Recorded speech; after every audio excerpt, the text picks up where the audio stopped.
Сега тръгвам към B4 и гледам стрелките. Ето тук има едно табло. B са направо. Продължавам направо. Това са магазинчетата. От дясно, от ляво имаш един ескалатор. Аз продължавам направо.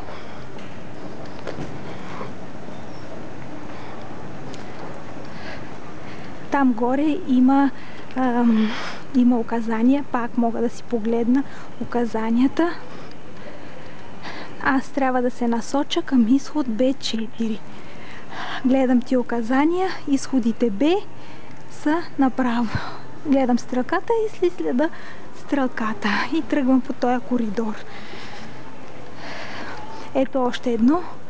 От B1 до B9 са направо. Продължавам си по тия коридори. В ляво гледам пистата. После гледам в дясно. Също има пейзажи и аз си продължавам направо по коридора. И следя таблата. Сините. Тук в България таблата са сини. Ето, видях едно табло. B1. Сега ще го видиш. От B1 до B4 са надясно. B5 до B9 са направо. Аз отивам B4, значи съм надясно. Тук B4 надолу по ескалаторчето. И слизам надолу. Той не работи ескалатора.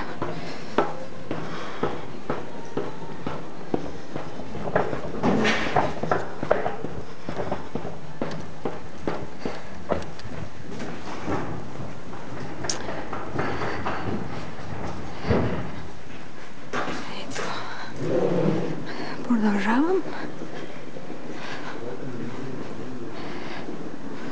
И гледам къде е B4. Тук вече са вратите за изходите. Сега ще видиш, това е изход B1 и гишето, където минаваш и си показваш бордната карта B2. Предполагам, че B4 е по-нататъка. Отивам да видя B4. Тук има седалки, може да седнеш, ако си по-рано, обаче аз не съм по-рано, така че няма да сядам. Ето, видях го B4.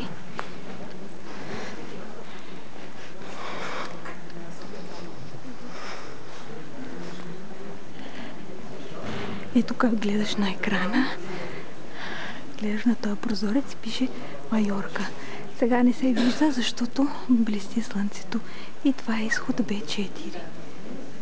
B4. И тук трябва да се чака, още не са влезли, да минеш през това гише, те проверят паспорта, личната карта и горната карта. Айде, ще се включа след малко.